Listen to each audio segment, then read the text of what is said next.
විදේශ ලාංකිකයන්ගේ බැංකු මත තියෙන පොලියට 10%ක බද්දක්. අයිබෝන් ඔබ සියලු දෙනාටම ඉතින් මේ ගැන සාකච්ඡා කළ යුතුයි කියලා මම විශ්වාස කරනවා. මොකද විදේශගත ලාංකිකයන්ට 10%ක බද්දක් මේක ටිකක් වැඩි බද්දක් ඒත් එක්කම මේ තියෙන අනිකුත් කාරණේ තමයි ලංකාවේ මේ හැමෝටම මේ බද්ද ආය කරන බැංකුව මත තියෙන පොලියට. හැබැයි ප්‍රශ්නේ තියෙන්නේ විදේශගත ලාංකිකයන්ට මේ බද්ද අඩු කරගන්න එපා කියලා බැංකුවට කියන්න බෑ. හැබැයි ලංකාවේ ඉන්න වාසික නැත්නම් ලංකාවේ ඉන්න අයට බැංකුවට අදාළ ෆෝම් එක දීලා මේ ෆෝම් එකේ සඳහන් වෙනවා මට ලක්ෂ 18කට වඩා ආදායම අඩුයි ඒ නිසා මගෙන් බද්ද අය කරගන්න එපා කියලා. ඉතින් මේක දුන්නට පස්සේ බැංකුව ඔවුන්ගෙන් මේ බද්ද කපා හරින්නේ නැහැ.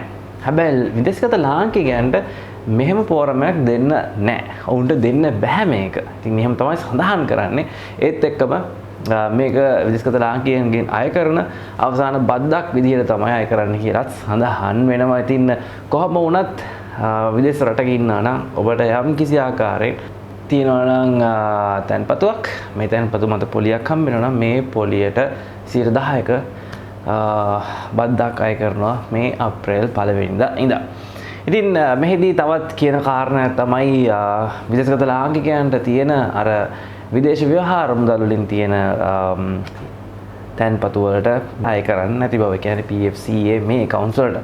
ඉතින් බැංකුවට ලබා දීපු චක්‍රලේඛයක් තියෙනවා. මේ චක්‍රලේඛයේ සඳහන් වෙනවා යම් තැනැත්තෙකු විසින් හෝ ඔහු වෙනුවෙන් ශ්‍රී ලංකා මහ බැංකුවේ අනුමැතිය ඇතිව යම් වාණිජ බැංකුවක හෝ යම් විශේෂිත බැංකුවක විවෘත කරන ලද විදේශ ව්‍යවහාර මුදල් ගිණුමක විදේශ ව්‍යවහාර මුදලින් ඔහුගේ බැරට ඇති මුදල් මත එම තැනැත්තාට උපචිත වන හෝ උපයන ලද පොලිය බද්දෙන් නිදහස්. ඉතින් මේක තමයි තියෙන එකම chance එක.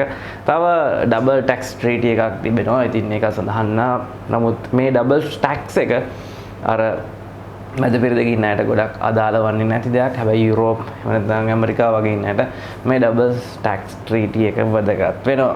හරි. ඉතින් ඕක තමයි ප්‍රශ්නේ. ඔබ පිටරටක ඉන්නවා නම් ඔබට අප්‍රේල් 1 වෙනිදායින් පස්සේ බැංකුවෙන් හෝ මූල්‍ය ආයතනයකින් යම්කිසි පොලියක් හම්බ වෙනවා නම් මේ පොලියට 10%ක බද්දක් අය කරනවා. මේකෙන් නිදහස් වෙන්න ඔයාට හැකියාවක් නැති බව තමයි සඳහන් කරන්නේ. ඉතින් ඔබට යම්කිසි තවත් ප්‍රශ්න තිබුණා නම් යටින් කමෙන්ට් කරන්න කියලා ඉල්ලනවා. කොහොමවත් අපි විශ්වාස කරන්නේ මේක විදේශගත ලාංකිකයන්ට ඇයි මෙහෙම කරන්න කියන ප්‍රශ්නයක් තිබෙනවා. ඉතින් මේ සම්බන්ධයෙන් අනිවාර්යෙන් වෙනස් වීම සංශෝධනයන් ඇති විය යුතුයි කියලා අපි විශ්වාස කරනවා. විදේශගත ලාංකිකයන්ටත් මේ බදු නිදහස පොදුයි අදාළයි කියන එකත් අපි විශ්වාස කරනවා.